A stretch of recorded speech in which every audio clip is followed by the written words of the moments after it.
தற்போது சைவ சித்தாந்த வேட்பாளர் விஜயகுமார் ஐயா அவர்களுக்கு, துணை வேட்பாளர் விஜயகுமார் ஐயா அவர்களுக்கு நம் ஊர் சார்பாக அனுப்பப்பட்ட முத்தியால்பட்டி சார்பாக மரியாதை செய்கிறோம். எல்லாருடைய சிவனே போற்றி, எல்லாட்டவர்க்கும் இறைவா போற்றி.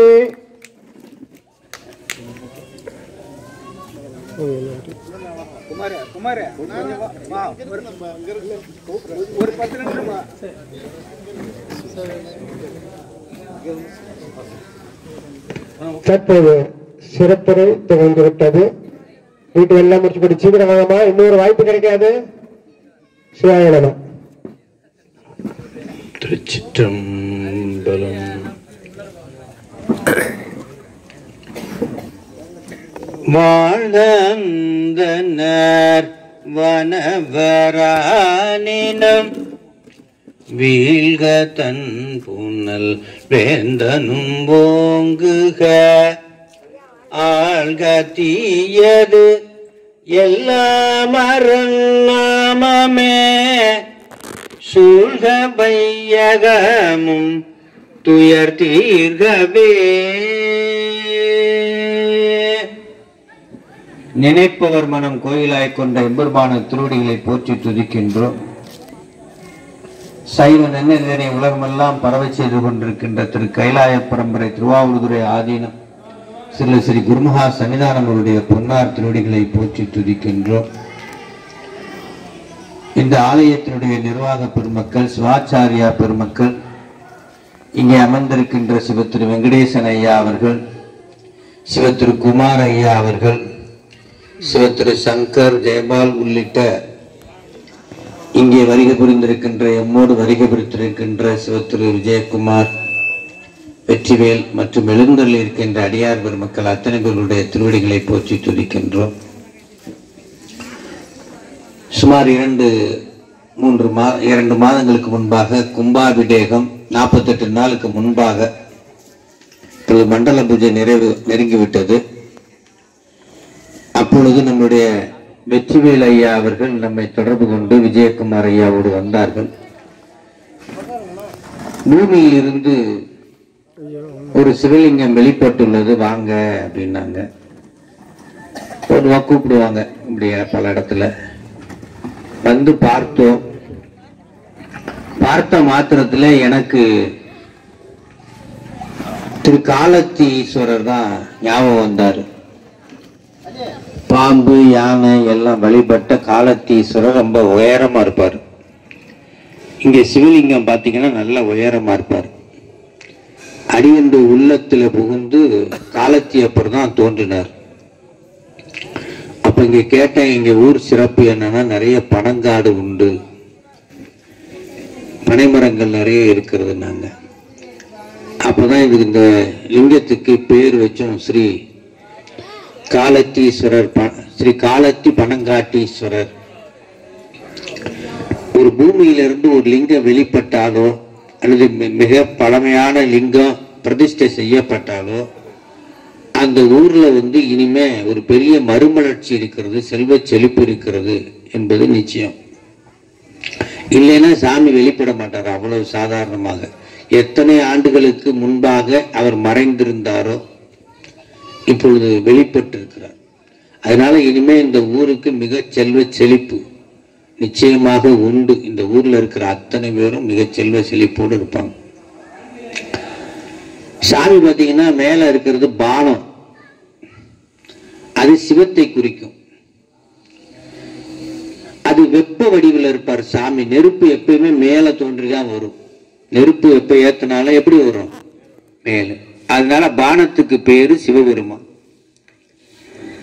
வீட்டுல அம்மா கருணையோட இருப்பாங்க. குழந்தை என்ன சேட்டை பண்ணாலும் சரி, வீட்டுக்காரர் என்ன சேட்டை பண்ணாலும் சரி, அம்பாள் எப்படி இருப்பாங்க? அம்மா எப்படி இருப்பாங்க?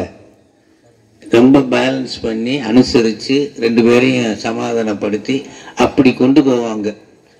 அம்பாளுக்கு பேரு கருணைன்னு பேரு. கருணை தான் அம்பாள் உருவம் எடுத்து வந்திருக்கு.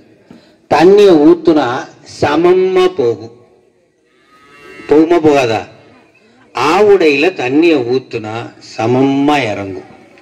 அதனால அந்த ஆவுடைக்கு பேர் என்ன அப்படின்னா அம்பாள்னு பேரு. பானத்துக்கு பேர் என்னது? சிவபெருமான். ஆவுடைக்கு பேர் என்னது? அம்பாள். கீழே ஒண்ணு இருக்கும், அதுக்கு பேரு பீடம். இது 3 உருப்படி சேர்ந்தா தான் சிவலிங்கம். எத்தனை உருப்படி? 3 உருப்படி. பானம், ஆவுடை, கீழே பீடம். அதாவது சிவம், சக்தி, உயிர். சிவனையும் இந்த உயிரை இணைக்கிறது யாரு? சிவனையும் ஆட்டுக்கல்லு கீழே இருக்கு, மேல குளவிக்கல் இருக்கு. நிக்குமா? நிக்குமா சிவா? நிக்காது. என்ன வேணும்? இடையில ஒண்ணு வேணும். வீட்டுல அப்பாவுக்கும் அம்மாவுக்கும், அப்பாவுக்கும் பிள்ளைக்கும் இடையில பாலமா இருக்கிறது யாரு? அம்மா தான். ஒரு செல்போன் வேணும்னா முதல்ல யார்கிட்ட போய் கேட்பான்? அம்மா கிட்ட தான் கேட்பான். வண்டி வேணும்னா யார்கிட்ட போய் முதல்ல கேட்பான்? அப்பா கோபப்பட்டாலும் கூட சமாதானப்படுத்தி வாங்கி வைக்க கூடியது. ஆக பிள்ளைக்கு பலனாயிருப்பது அம்பாள். அதுபோல உயிர்களுக்கு பலனாயிருப்பது அம்பாள். அதனாலதான் திருவாசகத்துல நிறைவுல அம்பாளை பற்றி சொல்லி முடிக்கிறார். நம்மையும் போர் பொருளாக்கி நாய் சிவுக ஏற்றி வித்த அம்மை என கருளியவாறு ஆர் பெறுவார் அச்சோவே.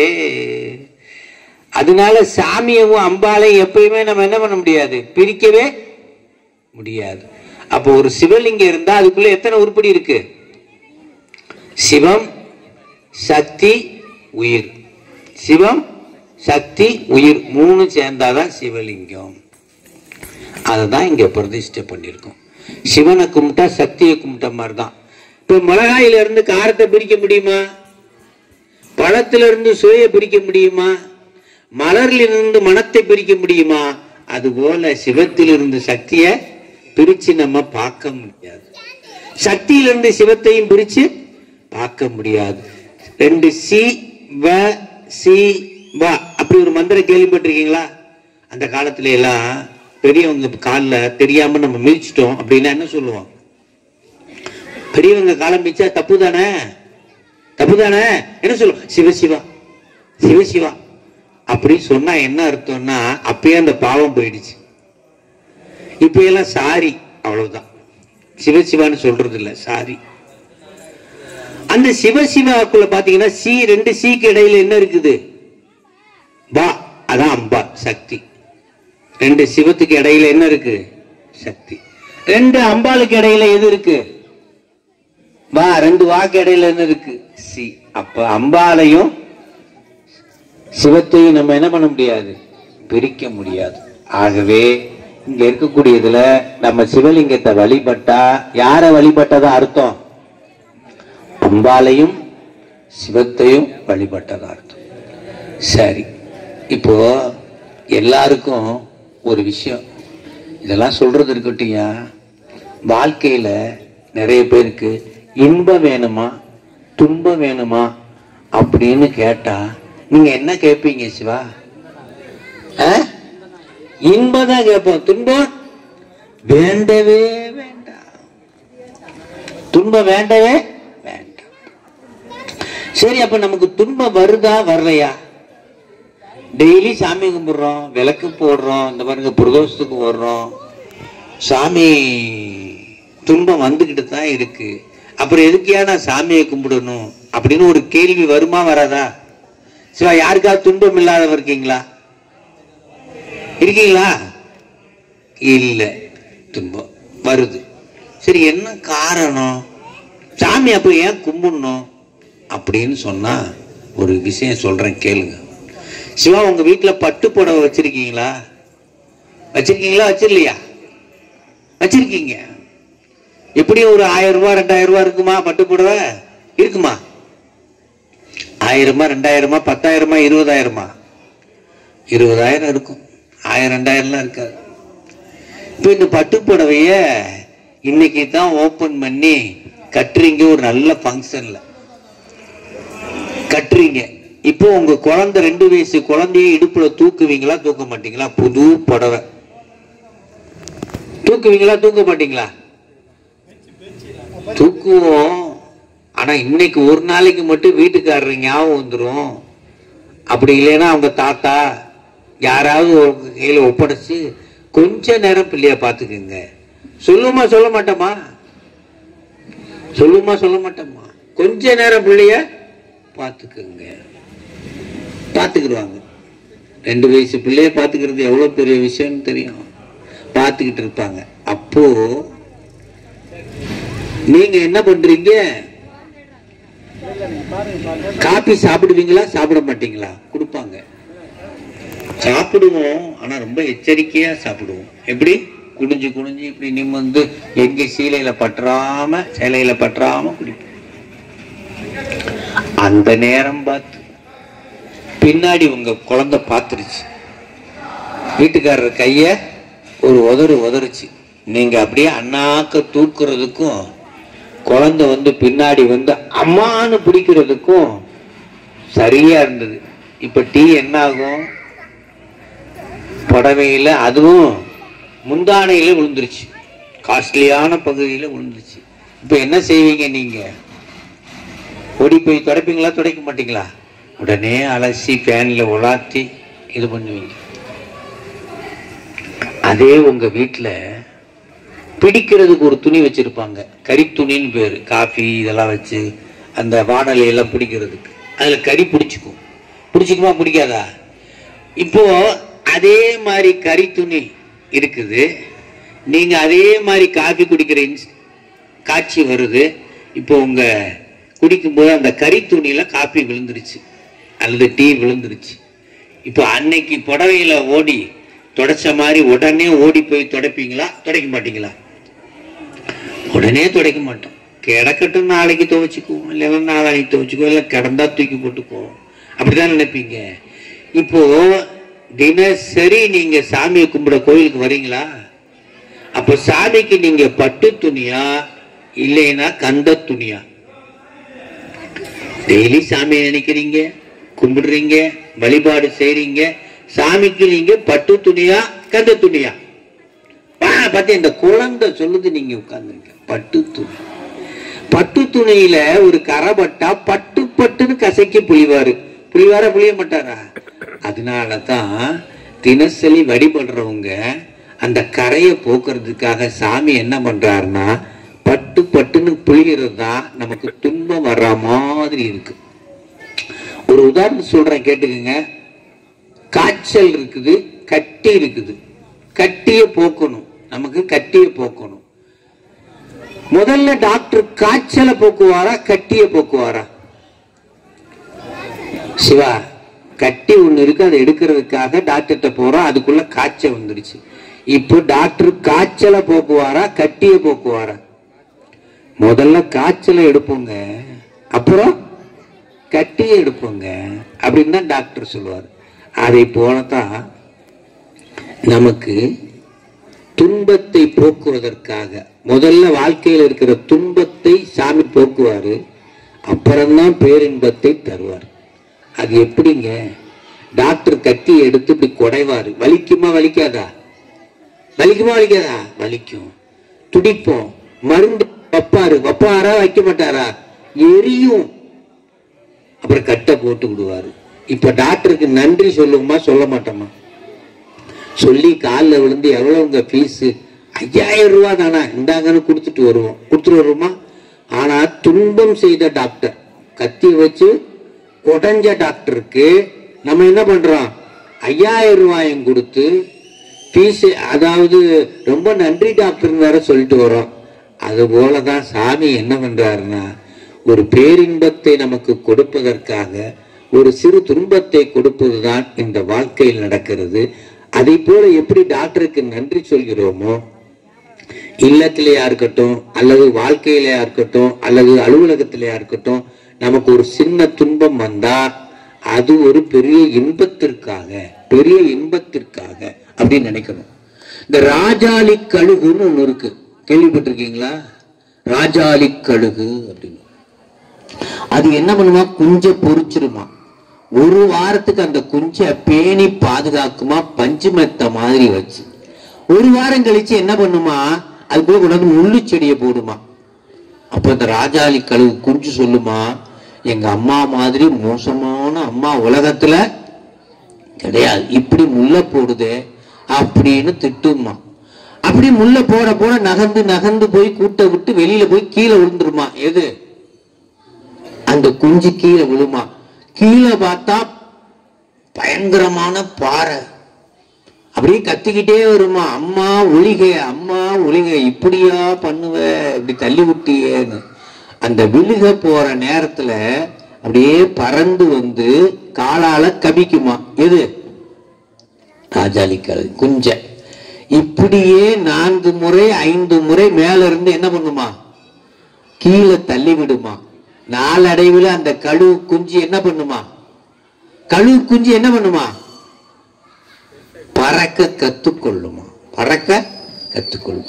அது போல வாழ்க்கையில நமக்கு வருகின்ற துன்பங்கள் எதற்குன்னா, எதையும் தாங்குகின்ற ஆற்றலை இந்த உயிருக்கு கொடுப்பதற்காக.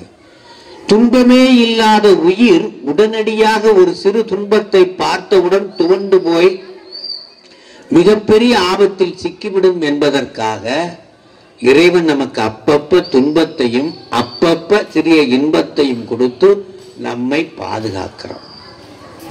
ஆக ஒரு துன்பம் வருவதற்கு காரணம் என்ன அப்படின்றத யோசிக்கணும். துன்பம் வர்றதுக்கு காரணம் என்ன அப்படின்னா, நான் உதாரணத்துல இப்போ ஒரு சினிமா பார்க்க போயிருக்கோம். அந்த சினிமா பார்க்கும்போது ஒரு பயங்கரமான துன்பக் காட்சி, பயங்கரமான துன்பக் காட்சி. அப்போ எல்லாரும் முனி அப்படியே ஆபத்துல கதாநாயகனும் கதாநாயகி இருக்காங்க. எல்லாரும் முனி சீட்டுக்கு வருவாங்களா வரமாட்டாங்களா? வருவாங்களா வரமாட்டாங்களா?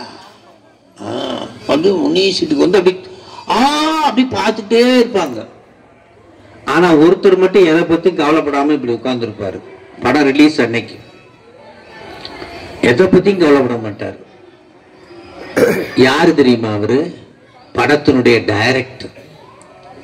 என்ன காரணம் அப்படின்னா, அடுத்து என்ன நடக்கும்னு யாருக்கு தெரியும்?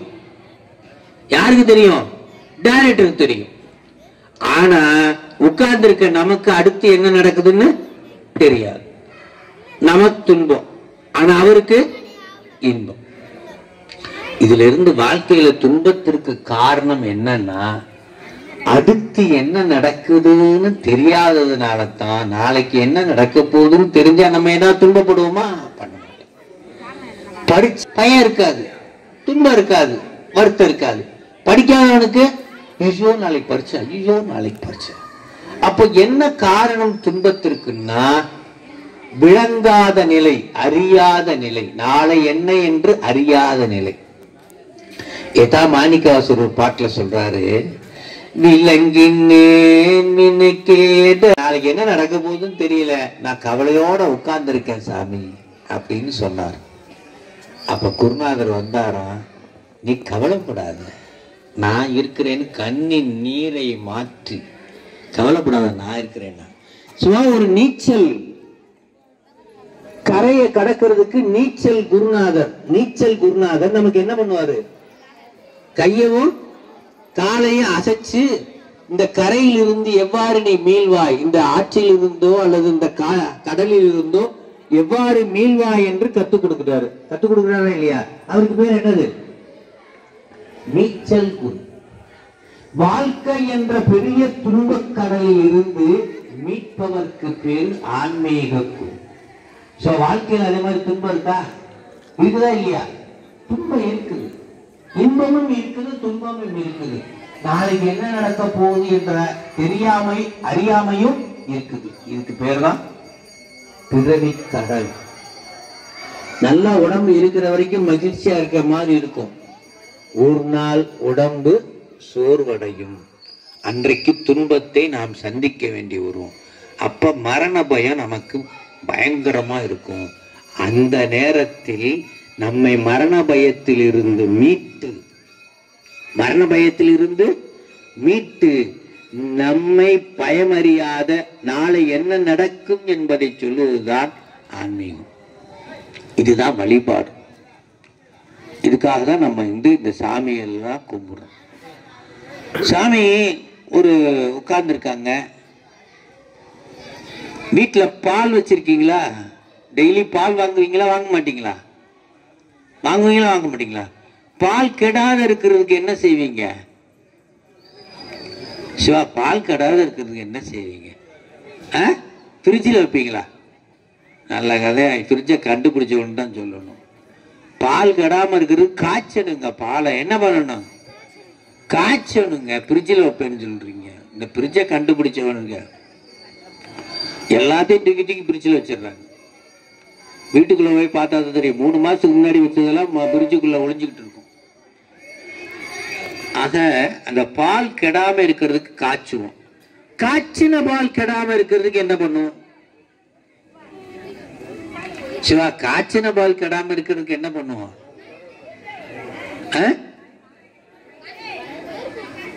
பாத்தியா, காய்ச்சின பால் கெடாம இருக்கு, திரும்பி காய்ச்சணுமா? அவன் எவ்வளவு பெரிய புத்திசாலி பாருங்க. உர ஊத்தி வைக்கணும். என்னது? உர ஊத்தி.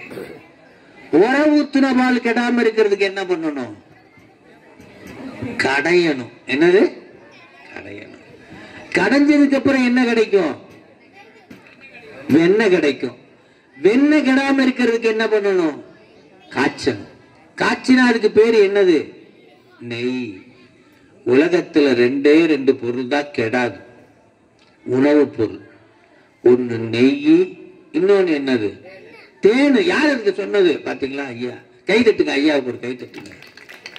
உலகத்துல 2 பொருள் தான் கெடாது. அதுக்குள்ள எதை போட்டாலும் கெடாது, அதுவும் கெடாது, அந்த பொருளும் கெடாது. ஆக ஒரு கெடுகின்ற பாலுக்குள்ள எது இருக்குது மறைஞ்சு? சிவா, கெடுற பாலுக்குள்ள எது மறைஞ்சிருக்கு? கெடாத நெய் மறைஞ்சிருக்கு. அப்படின்னா இந்த கெடுகின்ற உடம்பு ஒரு நாளைக்கு உடம்பு கெடுமா கெடாதா? எரிச்சு போடுவாங்க, இதே போச்சு போடுவாங்க. அந்த கெடுற உடம்புக்குள்ள எது இருக்குது? உயிர். எது இருக்கு? அந்த உயிரை கெட வைக்கிறதும் கெடாம வைக்கிறதும் யார் கையில இருக்கு? நம்ம கையில இருக்கு. சிவா, பால் அப்படியே வச்சுக்கினா என்ன பண்ணிடும்? கெட்டு போயிடும். பாலை இந்த மாதிரி ப்ராசஸ் பண்ணி பதப்படுத்தி அப்படியே நெய்யா எடுத்துட்டீங்கன்னா என்னைக்குமே கெடாது. நெய்யை என்ன பண்ணுவோம்? சாமிக்கு அபிஷேகம். அதுபோல இந்த உடம்புக்குள்ள சாமி ஒரு சித்தர் ஒரு பாட்டு பாடுவார். நந்தவனத்தில் ஓராண்டி 4 மாதம் குயவன வேண்டி கொண்டு வந்தான் ஒரு தொண்டி, அதை கூட்டாடி கூட்டாடி போட்டு உடைத்த ஆண்டி. 4 மாதம் 10 மாசம் வயிற்றுக்குள்ள, அம்மா வயிற்றுக்குள்ள கஷ்டப்பட்டு இருந்து டாக்டர் சொல்லுவார் நார்மல் வர. ஆனா அந்த குழந்தை என்ன பண்ணும் தெரியுமா? அது துடிக்கும். எப்படா வெளியில வருவோம்னு துடிக்கும். நம்மளும் பிடிச்சு பார்த்துட்டு நார்மல் நார்மல்னுவோம். ஸோ அம்மா வயிற்றுக்குள்ள இருக்கிறது அவ்வளவு கஷ்டமான விஷயமா. கர்ப்பப்பைக்குள்ளே இருப்பது அந்த குழி அப்படின்றார். இனிமே மீண்டும் அவ்வளவு பிறக்கக்கூடாது. நமக்கு அந்த குழந்தை பிறந்தா மகிழ்ச்சியா இருக்கு. ஆனா மீண்டும் நம்ம கர்ப்பப்பைக்குள்ள பிறந்தா சிறைவாசமா. அது இந்த குழந்தை சிறைவாசத்துல இருக்குமா, எப்படா ரிலீஸ் ஆகும்னு இருக்குமா.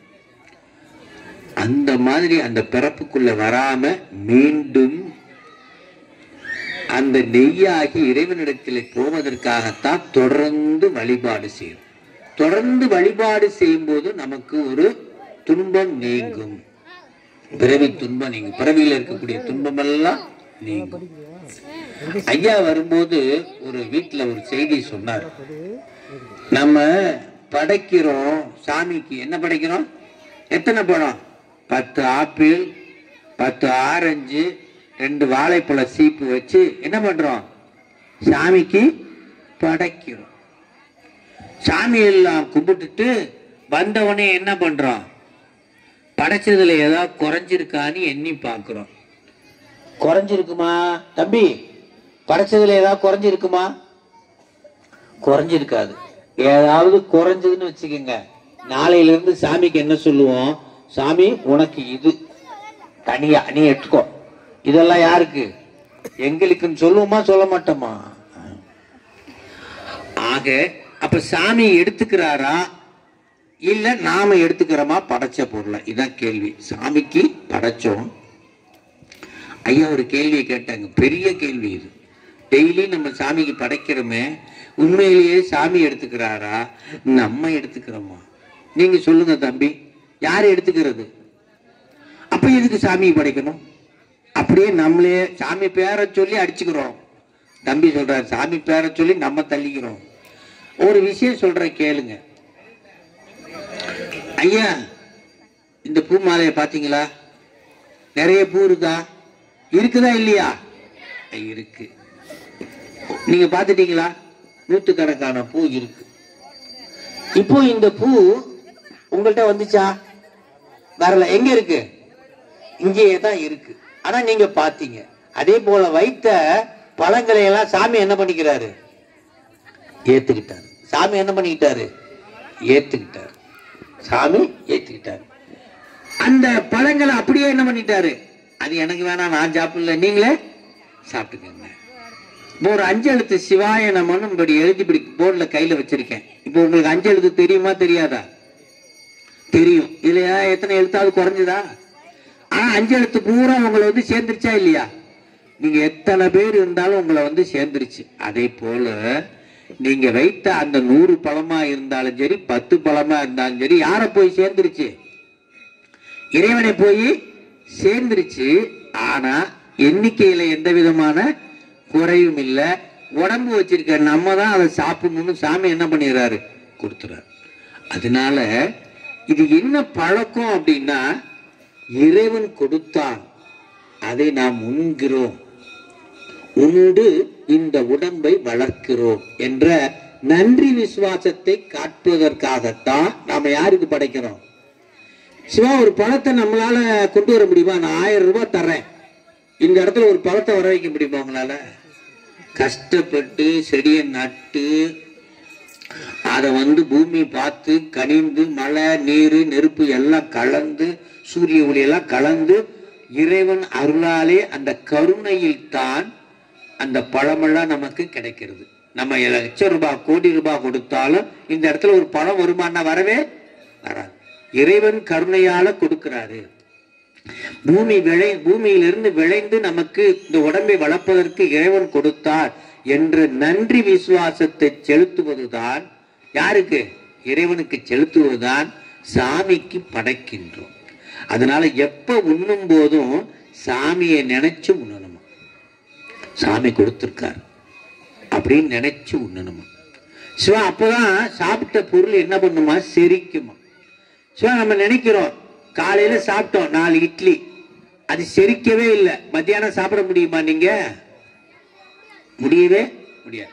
அப்போ செரிக்கிறது எப்படி நமக்கு தெரியாதோ அதுபோல இறைவன் கருணையும் நம்ம கண்ணுக்கு தெரியாது, அது பாட்டுக்கு நடந்துட்டு இருக்கும். இப்ப சாமி இப்போ வந்து இந்த இடத்துல திடீர்னு தோன்றாரு. உங்களுக்கு என்ன வேணும்னு கேட்டா நீங்க என்ன சொல்லுவீங்க? கரெக்டான வேண்டுதலை நீங்க சொல்லிட்டீங்கன்னா அந்த ஜென்மம் உங்களுக்கு பெரும் மகிழ்ச்சியான ஜென்மம்.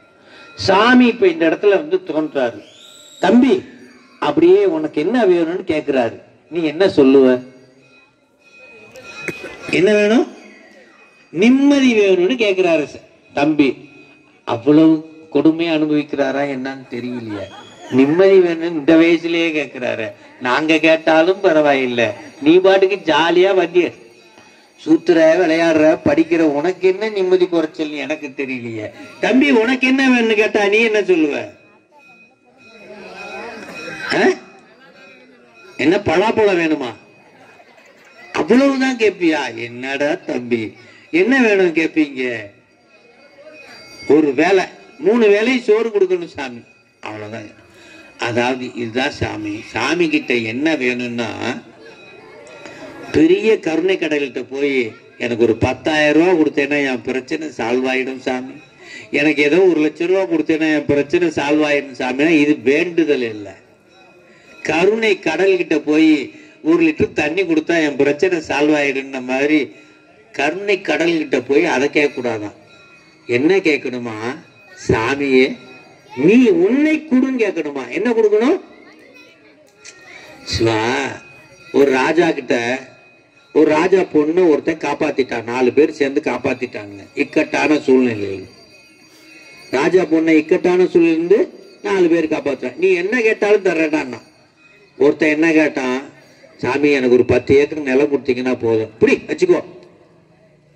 ஒருத்தன் எனக்கு ஒரு 100 பவுன் நகை கொடுத்தீங்கன்னா போதும் சாமின்னா.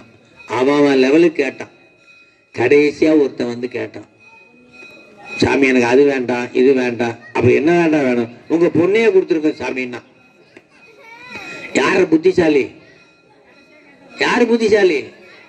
பொண்ணையே கொடுத்துருக்கானா பாருங்க. பொண்ணை கட்டிக்கினா எல்லாமே யாருக்கு சொந்தமாயிடுச்சு? அவனு. அப்போ சாமியே எனக்கு சொந்தமாயிடுச்சுன்னா நான் யார்கிட்ட போய் அது வேணும் இது வேணும் கேட்க வேண்டியது இல்லை. இதைத்தான் சாமி என்ன சொல்றாரு, என் கடன் பணி செய்து கிடப்பது. என் கடன், இந்த வார்த்தையை கேட்டிருக்கீங்களா? உங்க வீட்டுல டம்ளர் இருக்கா? டம்ளர் இருக்கா? பெரிய டம்ளரா சின்ன டம்ளரா? கிராமத்துல எல்லாம் பெரிய டம்ளரா தான் இருக்கும், லோட்டான்னு சொல்லுவாங்க, கேள்விப்பட்டிருக்கீங்களா? பெரிய டம்ளர். எங்க வீட்டுல எல்லாம் வந்தீங்கன்னா சின்ன டம்ளர் தான் வச்சிருக்கோம். அந்த டம்ளர் அம்மா நீங்க உண்மையை சொல்லுங்க, உங்க வீட்டுக்காரர் வாங்கி கொடுத்ததா உங்க அம்மா வீட்டுல இருந்து எடுத்து வந்ததா? பெரும்பாலும் அம்மா வீட்டுல இருந்து எடுத்து வந்திருப்பாங்க. அவங்க அம்மாட்ட போய் கேட்டா எங்க அம்மா வீட்டுல இருந்து வந்ததுன்னு. இப்படி இந்த பொருளெல்லாம் பாரம்பரியமா எதுல இருந்து வந்தது? அம்மா வீடு, அப்பா அதுக்கு முன்னாடி வீடு, அப்படி வரும். அந்த டம்ளர்ல ஐஸ் தண்ணியை ஊத்திருக்கீங்க.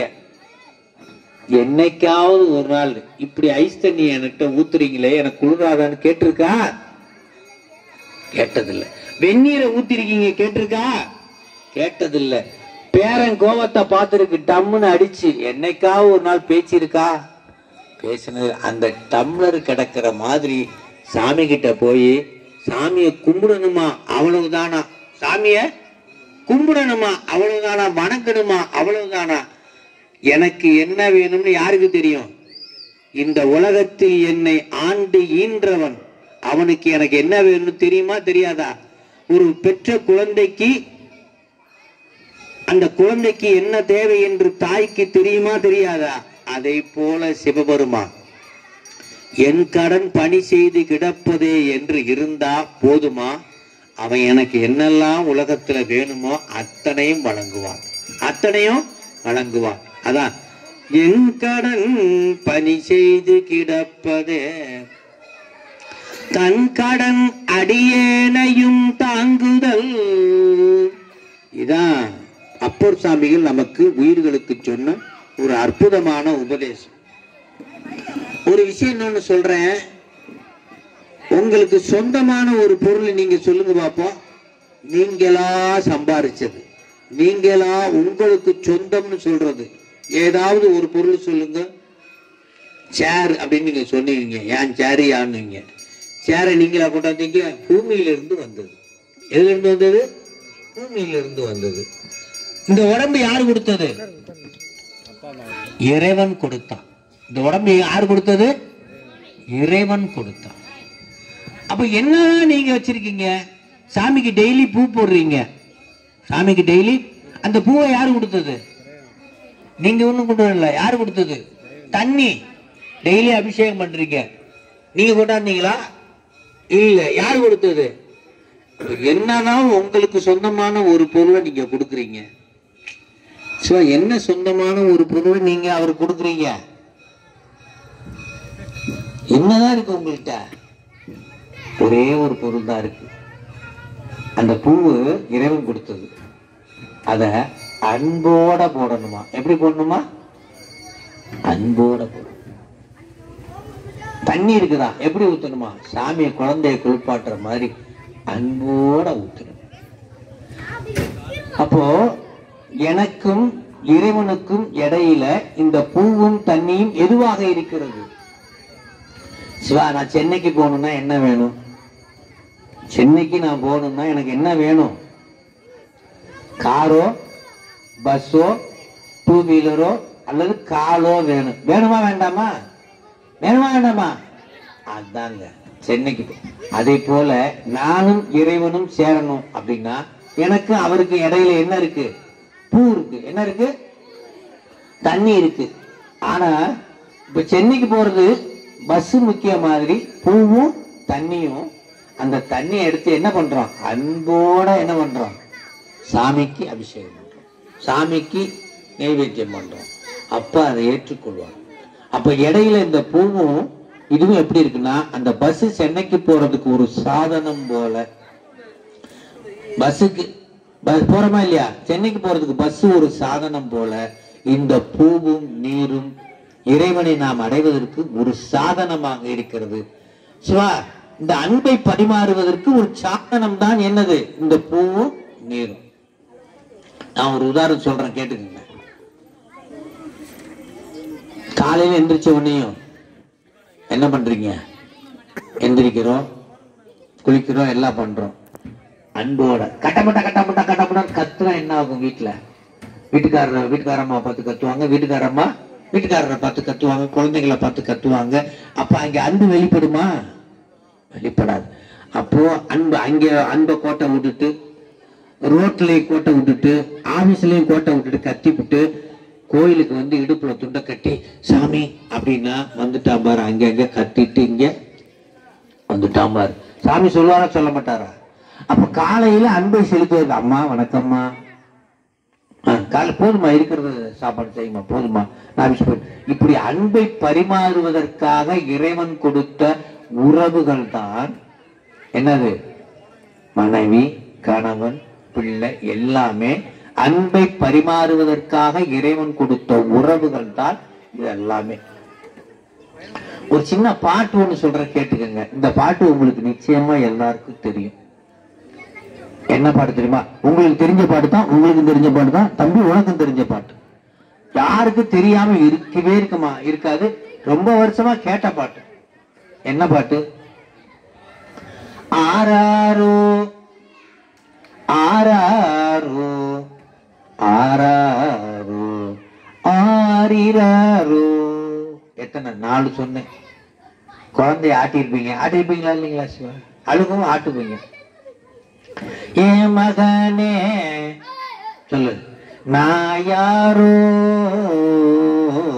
ஒரு ஆரோவுக்கு என்னது? அம்மா சொல்றாங்க, நான் யாரோ. நான் இந்த ஊர்ல பிறந்தேன், எனக்கு அப்பா அம்மா பிறந்த குழந்தை நானு. இன்னைக்கு உனக்கு அம்மாவா இருக்கேன்டா, நான் யாரோ. அடுத்த ஆரோவுக்கு என் வீட்டுக்காரரு யாரோ. கல்யாணத்தன்னைக்கு தான்டா பார்த்தேன், அதுக்கு முன்னாடி நான் பார்த்ததே இல்லை. இன்னைக்கு தான்டா கல்யாணத்தன்னைக்கு தான் பார்த்தேன். உண்மையா இல்லைங்களா சிவா? அன்னைக்குதான் பார்த்தேன். உண்மைதான்.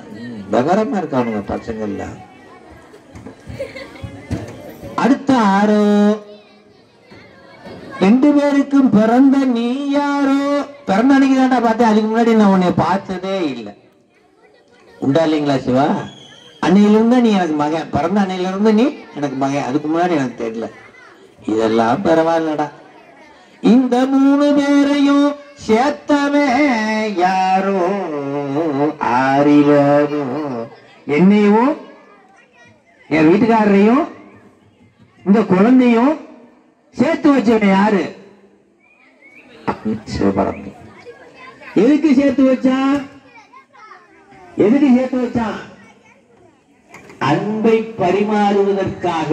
அன்பு பயிற்சி பள்ளிக்கூடமாக இந்த குடும்பமும் வீடும் உலகமும் இருப்பதற்காக ஒவ்வொருத்தரையும் யார் சேர்த்து வைக்கிறது? சோ உண்மையிலேயே நீங்க பிறக்கிறதுக்கு முன்னாடி நீங்க யாரு தெரியாது. வீட்டுக்காரர் யாரு தெரியாது. பிறந்த குழந்தை யாரு தெரியாது. ஆக எல்லாரையும் சேர்த்து வச்சவன் யாரு? சிவபரம்பொருள் இறைவன். இறைவன் தான் சேர்த்து வச்சார். அவர்கிட்ட அன்பை செலுத்தணுமா? இங்கெல்லாம் அன்பை செலுத்தி செலுத்தி செலுத்தி யார்கிட்ட வரணுமா?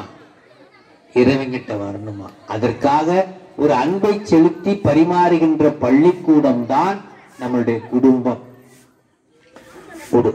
இந்த வீடு எல்லாமே. சோ ஒரு பாட்டுல பாடுறாரு சாமி, அப்பன் நீ அம்மை நீ ஐயனு நீ அன்புடைய மாமனும் மாமியும் நீ.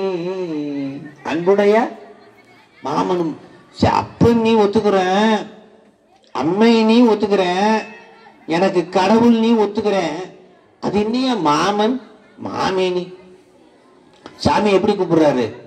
நீ எனக்கு மாமா, நீ எனக்கு மாமி அப்படின்னு யார கூப்பிடுறாரு? சாமி, அப்பர் சாமி. சாமி சோ மாமா மாமி கிட்ட என்ன இருக்கும்? ஒரு பையன் சுத்திக்கிட்டே வருவான். யார? மாமா மாமியும் சுத்திக்கிட்டே வருவான். யாரு? எதிர்கால மாப்பிள்ளை பையன் சுத்திக்கிட்டே வருவான். அப்படின்னா என்ன அர்த்தம்? மாமா மாமி சுத்திக்கிட்டே இருந்தான்னா என்ன அர்த்தம்? மாமா மாமி கிட்ட பொண்ணு இருக்குது, எப்படியும் கட்டி கொடுத்துருவாங்க. நம்ம இப்ப இருந்தே யார சுத்தி வருவான்? மாமாவை சுத்தி வருவோம், சுத்தி வருவான். அதனாலதான் மாமே அடித்தாரோ மாமி அடித்தாரோ மல்லிகை பூ செண்டாலே. அம்மா அடிச்சா அப்படின்ட்டு போயிருவான் அந்த பையன், அப்பா அடிச்சா அப்படின்ட்டு போயிருவான். ஆனா மாமா திட்டுனா போதும், அடிக்கணும்னு அவசியம் இல்லை. மாமா திட்டுனா போதும், மாமி திட்டுனா போதும், ஓன்னு அழுதுருவான். அதனாலதான் மாமி அடித்தாரோ மாமி அடித்தாரோ மல்லிகை பூ செண்டாலே. ஏங்க அப்படி சொல்றாங்க சாமிய மாமா மாமின்னு? அப்போ சாமி என்ன பண்றாங்க? சாமி என்ன பண்றாரு மாமா மாமின்னா, அங்க பொண்ணை கொடுத்துட்டு, பொண்ணை கொடுப்பாங்களா? ஒரு நாள் கொடுத்துருவாரு. அந்த பொண்ணு இப்ப யாருக்கு சொந்தம்? பொண்ணு வீட்டுக்கு சொந்தமா மாப்பிள்ளை வீட்டுக்கு சொந்தமா? பொண்ணை கட்டி கொடுத்தாச்சு. இப்ப பொண்ணு மாப்பிள்ளை வீட்டுக்கு சொந்தமா பொண்ணு வீட்டுக்கு சொந்தமா? மாப்பிள்ளை வீட்டுக்கு சொந்தம். பொண்ணுக்கு ஒரு குழந்தை பிறக்குது, அது மாப்பிள்ளை வீட்டுக்கு சொந்தமா பொண்ணு வீட்டுக்கு சொந்தமா? சொல்லுங்க சிவா. மாப்பிள்ளை வீட்டுக்கு சொந்தம். பொண்ணு சம்பாதிக்குது, வேலைக்கு போகுது. இப்ப அந்த பணம் யாருக்கு சொந்தம்? மாப்பிள்ளை வீட்டுக்கா பொண்ணு வீட்டுக்கா? எல்லாமே மாப்பிள்ளை வீட்டுக்கு தான். உண்டா இல்லைங்களா சிவா? எதுவுமே பொண்ணு வீட்டுக்கு இல்ல. அப்ப பொண்ணு வீட்டுக்கு என்ன வரையே சொந்தம்? கட்டி கொடுப்பாங்க. கட்டி கொடுத்துட்டு இன்னைக்குதான் கல்யாணம் நடக்குது. கட்டி கொடுத்துட்டு நாளை காலையில வரைக்கும் விடியற வரைக்கும் உட்கார்ந்து இருப்பாங்க. யாரு? பொண்ணு வீட்டுக்காரங்க உட்கார்ந்து இருப்பாங்க. ரிப்போர்ட் எதிர்பார்ப்பாங்க, நல்ல ரிப்போர்ட்டா வரணும். என்னது? பொண்ணை கட்டி கொடுத்துட்டு நல்ல ரிப்போர்ட் கிடைக்கணும்ட்டு எல்லாம் தவமா வீட்டுல உட்கார்ந்து இருப்பாங்க. மறு வீடு இந்த பொண்ணு பிள்ளைங்க எல்லாம் வரும்போது அந்த பொண்ணு முகத்துல அப்படி மகிழ்ச்சிய பார்த்தா அப்பாடான்னு இருக்கும். ஏதாவது தொங்கி போட்டு வந்துருச்சுன்னா போச்சு. அப்படியே போய் என்னாச்சு ஏதாச்சு, ஏமா என்னம்மா நல்லா பேசலையா, அது வைக்கலையா, போச்சா மாமியாரத்துக்கு ரொம்ப மகிழ்ச்சியா இருக்கு, நல்லா இருக்குமா, மகிழ்ச்சியா இருக்குமா, எல்லாரும் நல்லா பாத்துக்கிட்டாங்கம்மா அப்படின்னு சொன்ன உடனேயும் பொண்ணை கொடுத்தவங்களுக்கு எப்படி இருக்கும்? மகிழ்ச்சியா இருக்குமா இருக்காதா? இருக்குமா இருக்காதா? இருக்கும், மகிழ்ச்சியாக இருக்கும். ஆகவே அந்த பொண்ணை அவங்க கொடுக்கறாங்க. பொண்ணை கொடுத்து பொண்ணு எல்லாமே சொந்தமாயிடுது, இவங்களுக்கு சொந்தமாயிடுது. ஆனா எதுவுமே மாப்பிள்ளை வீட்டுக்கு பொண்ணு வீட்டுக்கு எந்த விதமான சொந்தமும் இல்லை. அந்த ரிப்போர்ட் கிடைச்ச பொண்ணையும் அம்மா என்ன பண்றாங்க? போகும்போது 2 பவுன் செயின் எடுத்து அப்பாவுக்கு தெரியாம இதை வச்சுக்க போ, என்ன மகிழ்ச்சியா இருக்கிறாங்க. அப்பா என்ன சொல்லுவாரு? 5 மூட்டை அரிசியை ஏற்றி விட்டு அம்மாவுக்கு தெரியாம இதை கொண்டு போ, எடுத்துட்டு போ. இப்ப என்ன பண்ணுவாங்க? மகிழ்ச்சியா இருக்கிறது மட்டும்தான் யாருக்கு சொந்தமா? தங்கிட்ட இருக்கிற அத்தனையும் கொடுப்பாங்க பொண்ணுக்காக. கொடுத்துட்டு மகிழ்ச்சியை மட்டும் பார்ப்பாங்களாம். அதான் பொண்ணு வீட்டுக்காரங்க, மாமனும் மாமியும். அதான் அதனாலதான் சாமிக்கு பேருக்கு தாங்கிட்ட இருக்கிற அத்தனையும் கொடுப்பாராம். பொண்ணு கொடுப்பாராம், பொருள் கொடுப்பாராம். அத பொண்ணும் நீ மணியும் நீ இம்முத்தும் நீ ஏறுண்ட செல்வமும் நீ, அத்தனை நீ தாண்டா, எனக்கு கொடுக்கிற அத்தனை நீ தாண்டா. அப்பன் நீ, அம்மை நீ, ஐயனும் நீ, எல்லாம் நீ தாண்டா. அக்கா நீ, அம்மா நீ, எல்லாம் வந்தது நீ தாண்டா. இப்படியாக சாமி எல்லாத்தையும் மாமன் மாமி கொடுக்கிற மாதிரி கொடுக்கறதுனால தாங்கிட்ட இருக்கிற அத்தனையும் கொடுத்து நம்மளை மகிழ்ச்சியாக வைத்திருப்பதை தான் சாமிக்கு வேலையா. அதனாலதான் சாமி என்னன்னு ஒரு பேர் சொல்லி கூப்பிடுறாங்க, மாமனும் நீ மாமையும் நீ. அதனால சாமியை நீ எப்படி வேணாலும் கும்பிடலாம். எப்படி வேணாலும் கும்பிடலாம். என்ன பொருள் என்ன பேர் வச்சு நீ கும்பிடணும்னு நினைக்கிறியோ அத்தனை பேர் வச்சு நீ என்ன பண்ணலாம், சாமியை கும்பிடலாம். ஆகவே சாமியை கும்பிடுறதுக்கு ஒன்னே ஒண்ணுதான் வேணுமா, அளவுகோல் என்ன அப்படின்னா அன்பு மட்டும்தான் அளவுகோல். அது மட்டும்தான் உயிருக்கு சொந்தம். அன்பு மட்டும்தான் எதுக்கு சொந்தம், உயிருக்கு சொந்தம். இறைவனுக்கு என்னதான் சொந்தம், இந்த சேர் சொந்தமா, தங்கம் சொந்தமா, வைரம் சொந்தமா, சொல்லுங்க. இறைவனுக்கு என்னதான் சொந்தம், வைரம் தங்கம்லாம் எனக்கும் சொந்தம் இல்ல, இறைவனுக்கும் சொந்தம் இல்லை. இறைவனுக்கும் சொந்தம் இல்லை, எனக்கும் சொந்தம் இல்லை. நீங்க எடுத்துட்டு போக முடியுமா வைரம் தங்கத்தை எல்லாம் போகும்போது? எதையுமே நீங்க எடுத்துட்டு போக முடியாது. எதையுமே நீங்க வரும்போது எடுத்துட்டு வரல, எதையுமே நீங்க எடுத்துட்டு போக முடியாது. அப்போ இறைவனுக்கு இதுவும் சொந்தம் இல்லை. அப்ப எனக்கு அன்பு சொந்தம்னா இறைவனுக்கு என்ன சொந்தம், அருள். என்ன சொந்தம், அருள். அருள்னா என்னன்னா கருணை. இறைவனுக்கு சொந்தம். கருணை உருவம் எடுத்து வந்தா எப்படி இருக்கும், நீங்களே சொல்லுங்க. கருணை உருவம் எடுத்து வந்தா எப்படி இருக்கும், அதுக்கு பேர் தான் அம்பார். இறைவனுடைய கருணை உருவம் எடுத்து வந்தா அதுக்கு பேர் என்னது, அம்பார். நீங்க சூரியனை பார்க்க வேண்டும் என்றால் எதால பார்க்கலாம் தம்பி, சொல்லு. சூரியனை பார்க்கணும்னா எதால பார்க்கலாம், ரெண்டு கண்ணால பார்க்கலாம். கைதட்டுங்க அந்த தம்பிக்கு, எவ்வளவு பெரிய விஷயத்தை கண்டுபிடிச்சிருக்கான் பாருங்க. இப்ப காட்டு தம்பி, சூரியனை காட்டு தம்பி. பாரு, இப்ப ரெண்டு கண்ணால பார்க்கலாம்னா என்கிட்ட ரெண்டு கண்ணு இருக்கு. இப்ப பார்க்க முடியுமா? அப்ப சூரியனை பார்க்கணும்னா சூரியனே வந்து சூரிய கதிர்களை விட்டால் மட்டும்தான், சூரிய கதிர் மூலமா தான் எதை பார்க்க முடியும், சூரியனை பார்க்க முடியும். அப்போ ஒரு கேள்வி இருக்கு, கடவுளை காட்டு, நான் நம்பி வழிபடுறேன். கடவுளை காட்டு, நான் என்ன பண்றேன், நம்பி வழிபடுறேன். கேள்வி நியாயமானதுதான். சிவா, இந்த கண்ணால கடவுளை பார்க்க முடியுமா முடியாதா, என்னுடைய கேள்வி. சிவா, கடவுளை கண்ணால பார்க்க முடியுமா முடியாதா, முடியுமா முடியாதா? முடியும் சொல்லுங்க, இல்ல முடியாதுன்னு சொல்லுங்க. முடியும். இந்த கண்ணு வந்து 100 வருஷத்துக்கு மேல இருக்கிறதுக்கான சான்ஸே இல்ல. ஏன்னா எரிச்சிருவான், இல்லைன்னா புதைச்சிருவான். இந்த இறைவன் வந்து என்னைக்கு இருக்கிறவரா இல்லாதவரா? என்னைக்கும் இருக்கிறவர். என்னைக்கு இருக்கிற ஒரு பொருளை என்னைக்குமே இல்லாத ஒரு பொருளால பார்க்க முடியுமா, பார்க்க முடியுமா? முடியாது. ஒரு அழியக்கூடிய பொருளால அழிய முடியாத பொருளை பார்க்க முடியாது. உதாரணத்துக்கு, உங்க உடம்புக்குள்ள உயிர் இருக்கா இல்லையா? எதை வச்சு சொல்ற? கரெக்டா சொல்லிட்டேன். எதை வச்சு சொல்ற? நான் பேசுறேன், பாடுறேன், இயங்குறேன். இதை வச்சு எதுக்குள்ள என்ன இருக்கு, உயிர் இருக்கு. அங்க ஒரு டெட் பாடி கிடக்குது, அதுக்குள்ள தட்டுனா கூட என்ன ஆனாது, உயிர் இல்ல. ஆனா உயிரை நீ பார்க்க முடியுமா? ஆனா உயிர் இருக்குன்ற ஒத்துக்கிறியா இல்லையா? ஒத்துக்கிற. ஆனா பார்க்க முடியுமா? அப்போ உயிர் இருக்கிறது என்பதை எவ்வாறு நீ அறிகிறாய் என்றால், நான் ஒரு கேள்வி கேட்கிறேன். கையில தட்டுனேன், இப்ப கரெக்டா சொல்லிட்டீங்கன்னு வச்சுங்க, நீங்க ஜீனியஸ். உடம்புக்கு வலிக்குமா உயிருக்கு வலிக்குமா? நான் தட்டுன தட்டு உடம்புக்கு வலிக்குமா உயிருக்கு வலிக்குமா? பின்னாடி உடம்புக்கு வலிக்கும், முன்னாடி சின்ன தம்பி உடம்புக்கு வலிக்கும். அந்த அம்மா என்ன சொல்றாங்க, உயிருக்கு வலிக்குமா உடம்புக்கு வலிக்குமா? எல்லாருமே உடம்புக்கு தான் வலிக்கும்னு சொல்றீங்க. ஒரு டெட் பாடி அங்க கிடக்கு, ஒரு நாய் இறந்து போய் கிடக்கு, அதை போய் எத்தனை தடவை வேணாலும் தட்டுங்க, அது வலிக்குமா? ஆனா உயிரோட இருக்கிற நாய்க்கு தட்டுனா அப்ப எதுக்கு வலிக்குது, உயிருக்கா உடம்புக்கா?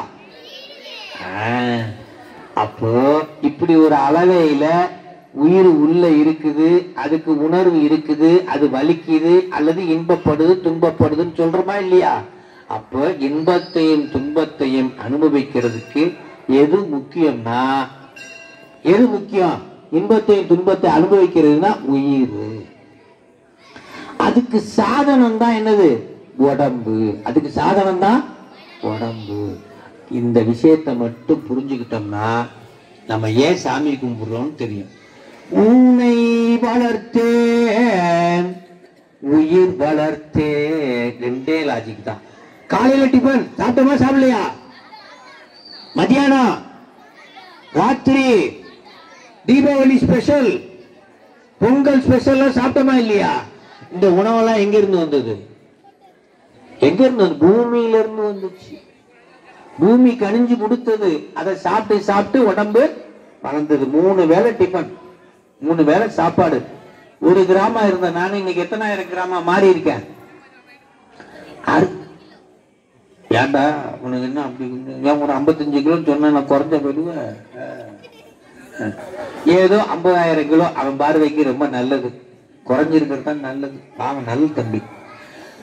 அப்ப 50,000 கிலோ எப்படி வந்ததுன்னா பூமியில விளைஞ்சதை சாப்பிட்டு சாப்பிட்டு வந்தது. அப்ப இந்த உடம்பு எதை சார்ந்து இருக்கிறது? நீங்களே சொல்லுங்க. பூமியை சார்ந்து இருக்கிறது. பூமியில என்ன விஷயங்கள்லாம் இருக்குது? 5 விஷயம் இருக்கு.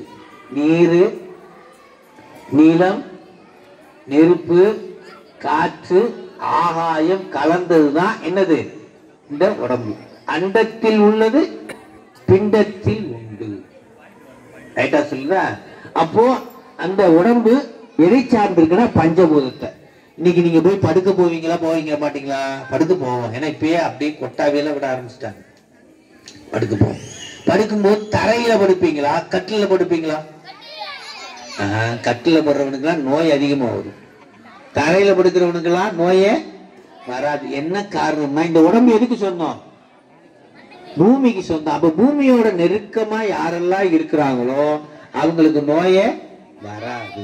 பூமியை விட்டு விலகிறவங்களுக்கு எல்லாம், சூரிய ஒளியை விட்டு விலகிறது, பூமியை விட்டு விலகிறவனுக்கு எல்லாம் என்ன அதிகமா வரும்?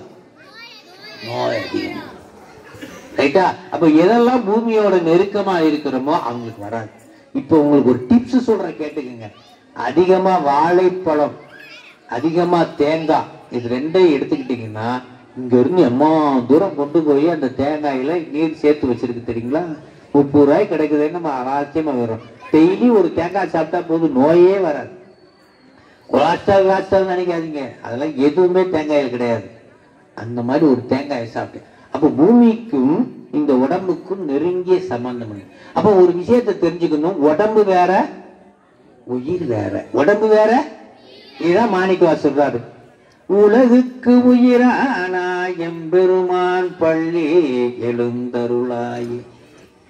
இந்த உடம்புக்குள்ள ஏன் உயிர் இருக்கு? இந்த உலகம் என்ற பெரிய உடம்புக்குள்ள யார் உயிர் இருக்கு? இறைவன் உயிர் இருக்கு. உலகுக்கு உயிரானா அது பாருங்க, அந்த உடம்பு இயங்கிட்டு இருக்கு. காலையில ஆனா காலையில, ராத்திரி ஆனா ராத்திரி ஆகுது, இடி இடிக்குது உடம்பு.